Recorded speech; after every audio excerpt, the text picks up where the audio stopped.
Les actions sont le mécanisme le plus basique pour interagir avec l'interface graphique, mais il en existe d'autres plus sophistiqués. Par exemple, les gestes. Mais c'est quoi un geste? Un geste, c'est une action, c'est-à-dire une fonction qui va s'exécuter lorsqu'on va agir avec un des éléments graphiques de la vue. Parmi les gestes bien connus, il y a le tap, où on va appuyer sur un élément, il y a le pinch, où on va écarter ses deux doigts sur un élément, le swipe, où on va de droite à gauche, etc.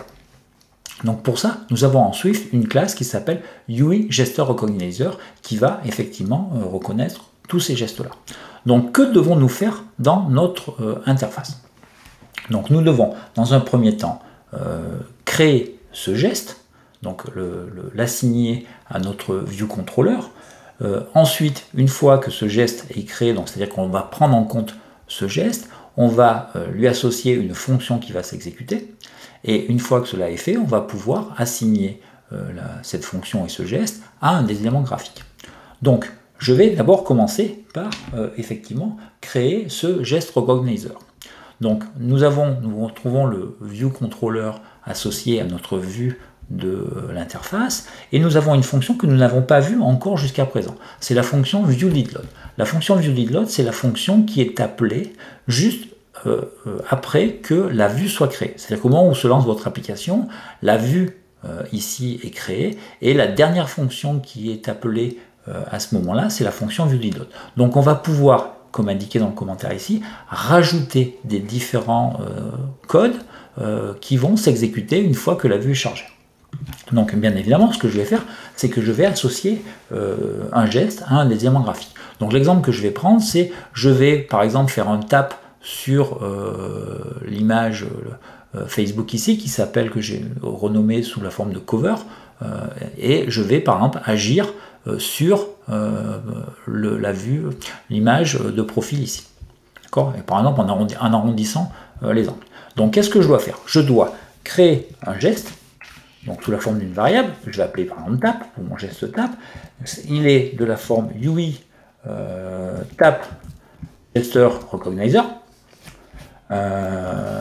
Et on doit prendre en paramètre deux choses. La target, donc la cible sur laquelle cette reconnaissance de geste va s'opérer, et puis une action, c'est-à-dire quelle fonction va être appelée.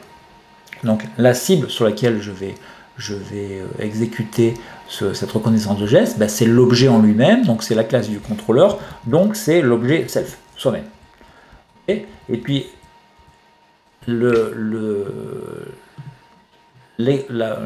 la fonction qui va être exécutée lorsqu'on va appeler, on va reconnaître ce geste, c'est quelque chose qui est de la forme selector. Alors c'est quelque chose de particulier qui est hérité d'Objective-C, et donc on doit l'appeler sous la forme selector, et puis passer une méthode qui va être interprétée comme une méthode Objective-C. Donc pour l'instant, je ne vais pas m'en préoccuper, on va voir ça par la suite. Je vais l'appeler tapGesture. Donc je vais créer une fonction, pour l'instant elle n'existe pas, le compilateur va m'indiquer une erreur bien évidemment, on le voit ici, hein, il va me dire par exemple qu'il ne peut pas trouver tapGesture. Donc cette fonction tapGesture, je vais effectivement la créer dans ma classe ViewController. Donc je vais me mettre ici, je vais créer une fonction qui va s'appeler tapGesture. Donc func tapGesture, entre parenthèses, elle n'a aucun paramètre. Et cette fonction tapGesture, qu'est-ce que je vais lui faire faire? Je disais, je voulais arrondir les angles de ma vue de profil. Donc, ma vue de profil, c'est Profile.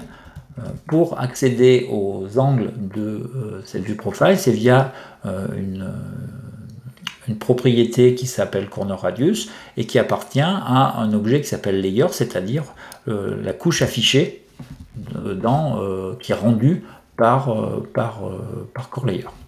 Donc j'accède via Layer, Corner Radius, et je vais par exemple, si le corner radius est égal à 0, on va par exemple arrondir un peu et on va le mettre file layer.cornerRadius égale 75. Ok, donc on va l'arrondir, sinon on va le remettre à 0. En l'occurrence ici, pour l'instant, il est égal à 0, puisqu'on a des bords carrés, et lorsque je vais arrondir, on aura 75, on aura quelque chose de très arrondi.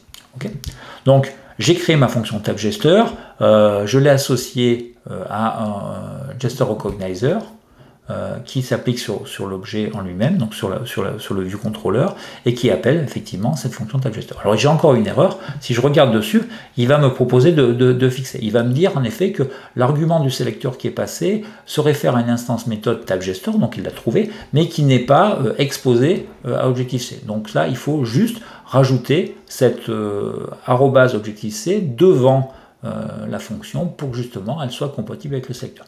Donc je vais lui demander de faire un fixe, c'est-à-dire de corriger ce problème-là. Donc si je fais le fixe, vous voyez qu'effectivement, il me l'a fait, il m'a rajouté cet objectif. Okay, j'ai un warning en plus.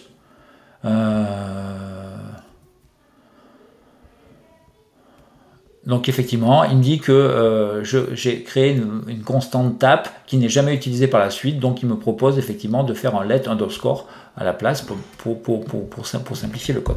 En réalité, j'en aurai peut-être besoin plus tard, donc je verrai. Alors effectivement, j'en ai besoin tout de suite, hein, puisque ce geste qui est associé à une fonction tap, j'ai besoin de l'associer à effectivement l'élément sur lequel je vais faire le tap. D'accord ? Donc tout simplement, moi j'ai dit que j'allais, lorsque j'allais faire le tap sur la photo de couverture, donc Facebook ici, ça va m'arrondir les angles de mon profil.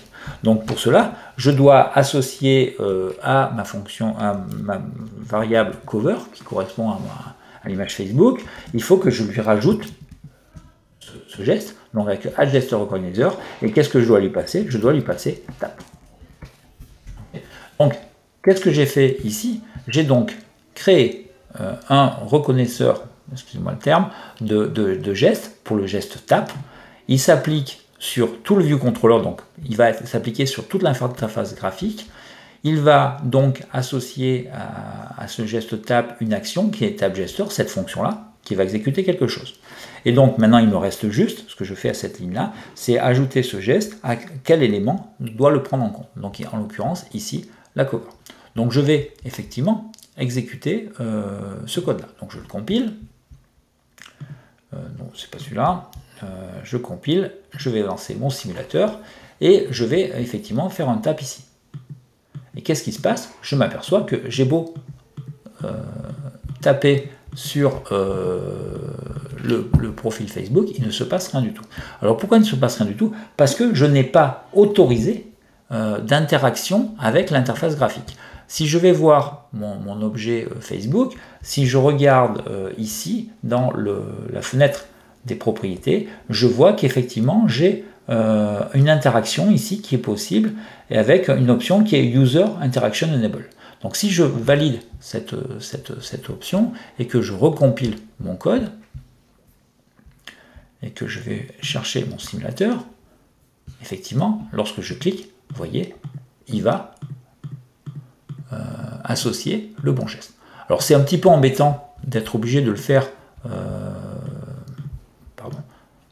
ici. Je préférais le faire dans le code, parce que bien évidemment, on ne va pas autoriser à chaque élément graphique la possibilité de pouvoir interagir avec les gestes. Donc ce que je vais faire, c'est que dans ma fonction viewDidLoad, une fois que j'ai associé mes différents éléments, je vais pouvoir lui dire que à ma cover, je vais mettre cette possibilité d'interagir avec des gestes. Et donc c'est un booléen qui s'appelle isUserInteractionEnable, il suffit juste de le mettre à true. Donc si je fais ça, et que je recompile mon code, on va voir qu'effectivement, ça fonctionne parfaitement bien.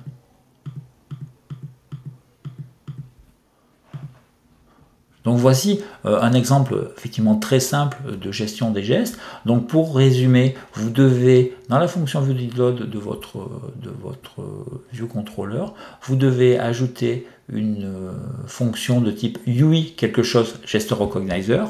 Parmi les différents éléments que vous avez accès, vous avez UI Tab Gesture Recognizer, vous avez le pinch, vous avez le rotation, le swipe, le pan, le screen edge pan Gesture Recognizer et le long press Gesture Recognizer. Donc vous avez tous ces différents gestes potentiels que vous pouvez gérer.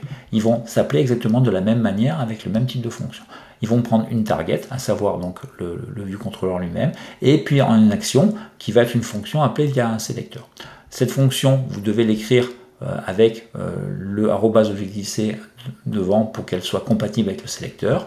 À l'intérieur de cette fonction, vous faites le code que vous souhaitez. Et une fois que vous avez fait ça, vous avez juste à ajouter le geste à l'élément sur lequel vous voulez l'autoriser de faire. Donc typiquement, moi ici, ma cover. Et puis, vous devez autoriser effectivement l'interaction avec cet élément-là. Voici donc pour ce nouveau tutoriel sur la gestion des gestes. Il nous restera à faire le tutoriel suivant et nous aurons ainsi achevé tous les moyens d'interaction avec l'interface graphique. A tout de suite.